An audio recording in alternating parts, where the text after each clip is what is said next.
Tanner Holmes gets a big shot. High limit races tonight. Davenport loses a key crew member, and the Danimal is back. Let's go.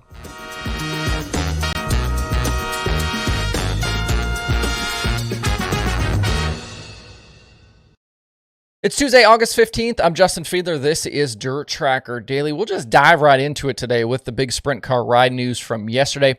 I think there were like 20 comments on yesterday's show after the news broke of people talking about it, which is pretty cool. But if you missed it, Tanner Holmes will be behind the wheel of the Shark Racing 1A machine for the remainder of the 2023 World of Outlaws season.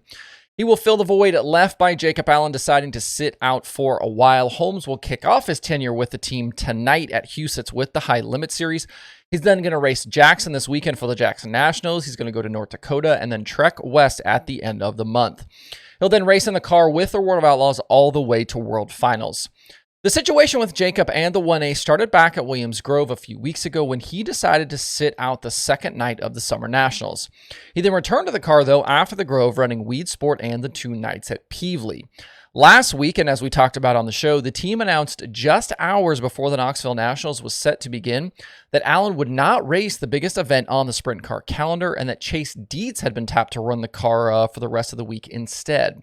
It was not an easy Nationals, though, for Dietz, with him in B mains on both Wednesday and Friday, and Saturday ending with a D main exit. We wondered last week what this would mean for Jacob and the team going forward, and now we have clarity, at least for the rest of 2023. Holmes told Jeremy Elliott yesterday that Bobby Allen had approached him at Knoxville on Saturday about the ride, and that they had never previously spoken before that. Holmes and his family-owned 18T were getting ready to set to return home to Oregon after Knoxville, but as of yesterday, they were already parked at Huset's. I know a lot of you have watched Tanner for a while, but it's wild to see someone that started vlogging his racing adventures as a kid on YouTube now getting a World of Outlaws chance, and a legit World of Outlaws chance. Going back a couple of weeks, Holmes was impressive at the 360 Nationals, finishing 12th in his prelim and running top 5 in the big show before power steering issues took him out of the night late in that one. He was 7th in a Saturday C-Main this past weekend at the Knoxville Nationals. In 25 total 410 starts this season, Holmes has 6 top 5s, 10 top 10s. That includes a top 5 at the Super Dirt Cup at Skagit. He's got top 10s in weekly competition at Huset's. That should bode well for tonight, and some solid finishes with the All-Stars. He's going to face a bunch of tracks he's never seen before, and obviously the toughest competition you can race against in a sprint car. But the Outlaw run down the West Coast will be a chance for him to shine at places he has plenty of laps. I think Skagit could be a particularly good place for him, and he's been fast at a bunch of those California tracks. If you don't already, make sure to hit up Tanner's YouTube channel. I'll link to it below. I have no doubt he'll be taking his audience along for the ride for this big leap through the end of the year. And for the first time in the car, Holmes will be facing a stout field tonight with High Limit. Series dropped a pre-entry list last night that includes 40 cars, but could expand beyond that. Kerry Matson is not on the list, but he is expected to race. That is one example. The list does include the names that you would expect: Kyle Larson, Rico Abreu, Justin Peck. Anthony Macri is in the Indy Race Part 71 again. Justin Sanders in the 39M. Corey Day is in the 14 car, and Buddy Kofoid in a Roth machine. Outlaw drivers on the list include Noah Gass, who ran well at Huset's in weekly competition earlier this year, and Robbie Price in the Side 7S. There are plenty of Midwest cars as well. You've got Austin McCarl, Justin Henderson, Riley Goodnow, Tim Estenson, Caleb Johnson, Mark Dobmeyer. Some notable drivers who are missing, though, that I thought we might see tonight include Brent Marks, Zeb Wise, the NOS 7BC car, and Brian Brown. All of those guys not on the entry list for tonight. As has become the case with High Limit, I think it'll be difficult to pick against Larson tonight, although I know Rico is really pushing to try and close that championship gap, and Peck is coming off of that Kokomo win. We'll see if anybody else can rise up and challenge Young Money. Looks like it'll be a nice day there near Sioux Falls for racing, but if you can't get there, you can watch it live over on Flow Racing. Before we move on, wherever you watch or listen to the show, make sure you hit that subscribe button either here on YouTube or where you get podcasts. I don't want you to miss out on any future episodes, and we are working towards the 2023 goal of 25,000 subscribers on the YouTube channel. Subscribing to the channel is free. Subscribing to the podcast is free, and it always will be. In some interesting dirt late model news from Monday, Jonathan Davenport and Lance Lander's crew member Vinny Guliani announced via social media that he has stepped away from the 49 team. Guliani has spent the last 3 seasons as part of that crew and has been a crew chief in the past as well.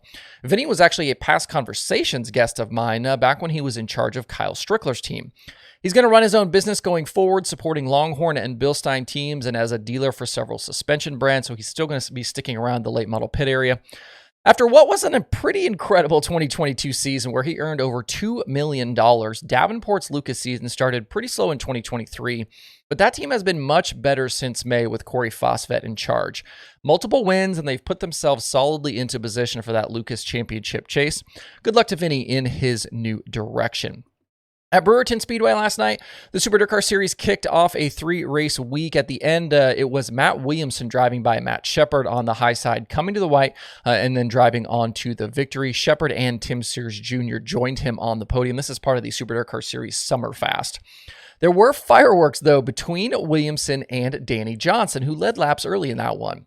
Williamson gave Johnson a little hip check into turn 3 at one point, and the doctor did not take kindly to the move. He showed his displeasure under a later caution, including a bit of contact, and then after the race, there were words between the two sides. In a video posted to social media, you can hear Johnson saying to Williamson's team, quote, "You are not finishing the race Wednesday night, I guarantee it." So if you're tuning in tonight for the big blocks at Fulton, that will definitely be something to watch for. Shepard still leads Williamson for the Super Dirt Car Series Championship. You can watch this one live tonight on Dirt Vision if you cannot get there. With the iRacing World of Outlaws late models, we had a first-time winner last night at Peevely. Kendall Tucker started 4th, held off championship leader Evan C. on a late restart to score the win. Logan Rumsey, Blake Majulis finished down the order, so C was able to extend his points lead with 4 races still to go. Caden Honeycutt was the night's pole sitter, and he's a guy with an interesting real-world racing resume. He's made starts in the NASCAR Truck Series. In pavement late models, he's got wins on dirt in a crate late model and factory stock, and he was impressive in his Chili Bowl debut this year. He finished 14th on his prelim night and 9th in a Saturday C-Main. You love to see that kind of versatility. The iRacing late models are back next Monday night at 9 p.m. Eastern. That's it for the show today. Hope you guys have a good Tuesday out there. We'll see you right back here tomorrow.